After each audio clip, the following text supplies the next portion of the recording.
الحمد للہ رب العالمین والصلاة والسلام علی محمد الامین۔ اعوذ باللہ من الشیطان الرجیم، بسم اللہ الرحمن الرحیم۔ خواتین و حضرات، ہم مشکوٰۃ المصابیح میں کتاب الصوم کا مطالعہ کر رہے ہیں۔ اس میں رؤیت ہلال کا باب زیر بحث ہے۔ ابو ہریرہ رضی اللہ عنہ کی روایت ہے، قال قال رسول اللہ صلی اللہ علیہ وسلم احصوا ہلال شعبان لرمضان۔ رسول اللہ صلی اللہ علیہ وسلم نے فرمایا، شعبان کے چاند ہی سے رمضان کے لیے حساب شروع کر دیا کرو۔ ظاہر ہے کہ اس زمانے میں جو کچھ چیزیں میسر تھیں ان کے اعتبار سے یہی احتیاط کا رویہ تھا۔ پچھلے مہینے ہی سے یہ تعین کیا جائے کہ 29 پر یہ مہینہ ختم ہوتا ہے، 30 پر ختم ہوتا ہے۔ ظاہر ہے کہ چاند دیکھنا ہوگا، ہو سکتا ہے چاند نظر نہ آئے، ممکن ہے 30 ہی کا حساب رکھنا پڑے۔ تو اس لیے رسالت مآب صلی اللہ علیہ وسلم اس بات کی تاکید فرمایا کرتے تھے کہ مسلمان رمضان کے انتظار میں شعبان ہی سے حساب کرنا شروع کر دیں، تاکہ کسی قسم کی غلطی لگنے کا امکان نہ رہے۔ اللہ تعالیٰ نے جن چیزوں کا حکم دیا ہوتا ہے، جن چیزوں کو مقرر کیا ہوتا ہے، جیسے نماز کے اوقات ہیں، جیسے حج کے ایام ہیں، ان کو اسی اہتمام سے دیکھنا چاہیے۔ یہ بالکل صحیح ہے کہ اگر کوئی غلطی لگ جاتی ہے اور انسان کی نیت اور ارادے اور غفلت اور بے پرواہی کو اس میں دخل نہیں ہے تو اللہ تعالیٰ معاف فرماتے ہیں، لیکن جس طرح انہوں نے عبادات ہم پر لازم کی ہیں، اسی طرح یہ بات بھی لازم کی ہے کہ ان کے حدود، شرائط، اوقات، ہر چیز کو پوری احتیاط کے ساتھ ملحوظ رکھا جائے۔ یہ اسی احتیاط کی تاکید ہے جو رسول اللہ صلی اللہ علیہ وسلم فرمایا کرتے تھے۔ وعن ابن عباس قال جاء اعرابی الی النبی صلی اللہ علیہ وسلم فقال انی رأیت الہلال، یعنی ہلال رمضان۔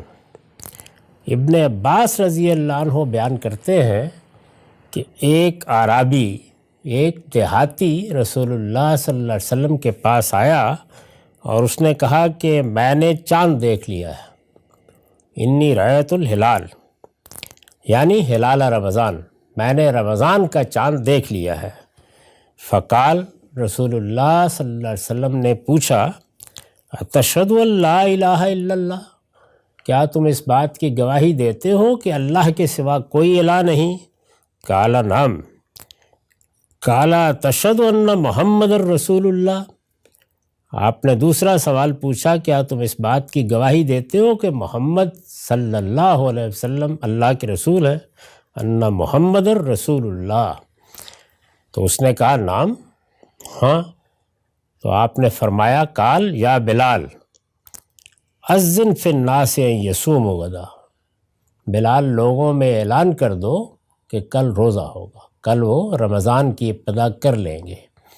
اس میں بھی ہمارے لیے یہ نصیحت ہے کہ اگر کوئی اطلاع مل جاتی ہے اور دوسرے ذرائع موجود نہیں ہیں اور کوئی ایک مسلمان بھی آ کے یہ بات بتا دیتا ہے تو ہمیں یہ تحقیق کرنے کا تو حق ہے کہ یہ کسی غلط فہمی میں تو مبتلا نہیں ہو گیا، لیکن اگر وہ اپنے ایمان کے ساتھ یہ شہادت دے رہا ہے تو کوئی وجہ نہیں کہ اس پر شک کیا جائے۔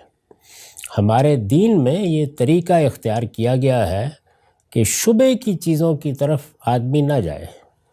اس کا لازمی اثر یہ پڑتا ہے کہ لوگ اوہام میں مبتلا ہو جاتے ہیں، بلکہ جو بات باطن نظر میں ٹھیک ہے، کوئی شبہ کی وجہ نہیں ہے، اس کو قبول کرنا چاہیے۔ اس میں غلطی ہو سکتی ہے، یہ ممکن ہے کہ ہم صحیح رائے نہ قائم کر سکے ہوں، کسی دھوکے میں مبتلا ہو گئے ہوں، ایسی سب چیزوں کو اللہ تعالیٰ معاف فرما دیتے ہیں۔ ان چیزوں پر کوئی مورچہ لگانے کی ضرورت نہیں ہوتی۔ تو یہاں آپ نے بس اس کو کافی سمجھا کہ ایک مسلمان نے آ کے شہادت دے دی ہے۔ یہ روایت خود بتا رہی ہے کہ اس کے آنے سے پہلے کسی نے چاند نہیں دیکھا تھا، یعنی مدینے میں جہاں آپ قیام فرما تھے وہاں چاند نظر نہیں آیا، لیکن باہر سے ایک دیہاتی آیا ہے، اس نے آ کے یہ بتایا کہ میں نے دیکھ لیا ہے، مجھے چاند نظر آ گیا۔ آپ نے بس اس بات کا اطمینان کیا کہ یہ مسلمان ہے، یہ توحید کو ماننے والا ہے، یہ میری رسالت پر یقین رکھتا ہے، تو ظاہر ہے کہ اس کے قرینہ یہی ہے کہ ہم مسلمانوں کی عبادت کے بارے میں یہ کسی غلط بات کی اطلاع نہیں دے گا، تو آپ نے اس کی بنیاد پر رمضان کا اعلان کر دیا۔ یہ جتنی چیزیں ہیں یہ سب یہ بتا رہی ہیں کہ جو آپ کے پاس میسر ذرائع ہیں ان کی بنیاد پر آپ فیصلہ کر لیں گے۔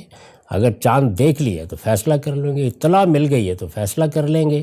اسی طرح سے اگر علمی مشاہدات کے نتیجے میں کوئی نیا قاعدہ، نیا ضابطہ ایسا مل جاتا ہے جس سے ہم یقین کی حد تک، اور یقین بھی یہ ظن غالب کی نوعیتی کا ہوتا ہے، اس نتیجے پر پہنچ جاتے ہیں کہ چاند ہو گیا یا مہینے کی ابتدا ہو گئی، تو بس اس کے بعد کوئی شبہ نہیں کرنا چاہیے۔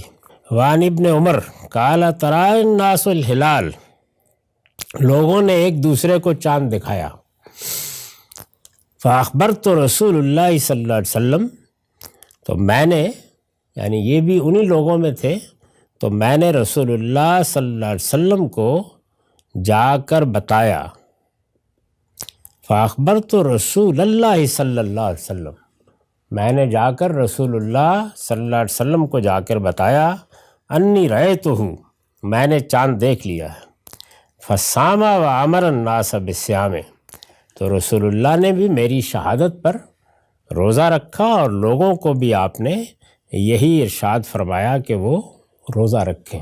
عائشہ قالت کان رسول اللہ صلی اللہ علیہ وسلم یتحفظ من شعبان ما لا یتحفظ من غیرہ، کہ رسول اللہ صلی اللہ علیہ وسلم خوب احتیاط سے یہ دیکھتے تھے کہ شعبان کے کتنے دن گزرے، کب ابتدا ہوئی، کتنے دنوں کے بعد رمضان آئے گا، یہ کسی اور مہینے میں اہتمام نہیں ہوتا تھا۔ یعنی قمری مہینوں کے بارے میں لوگ اپنی رائے قائم کرتے رہتے تھے اور اس کے لحاظ سے تاریخیں بھی بیان کرتے رہتے تھے، لیکن شعبان میں یہ خصوصی اہتمام شروع ہو جاتا تھا۔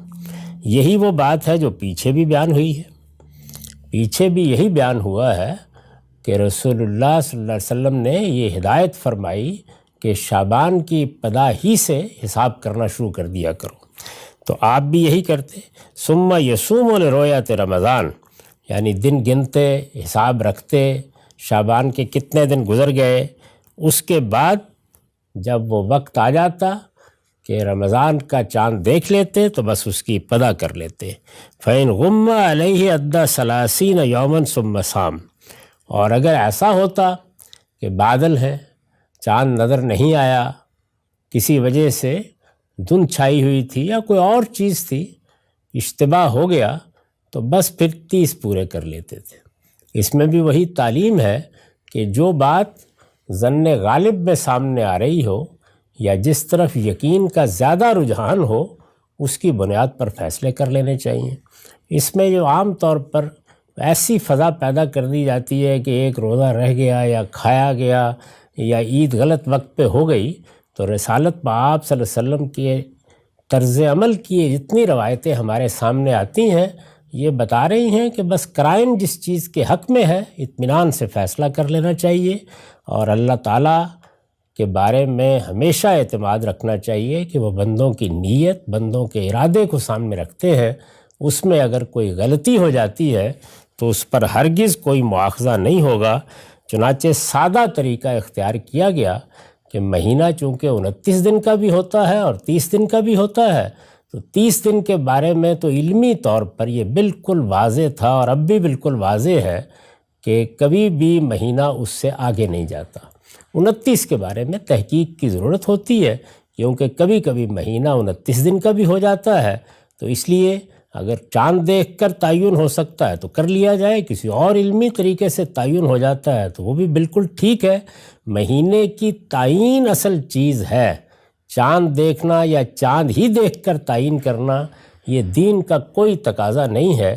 اس لیے کہ اگر یہی تقاضا ہوتا تو پھر 30 پر بھی اصرار کرنا چاہیے تھا کہ چاند نظر آئے گا تب ہم مہینے کی ابتدا کریں گے۔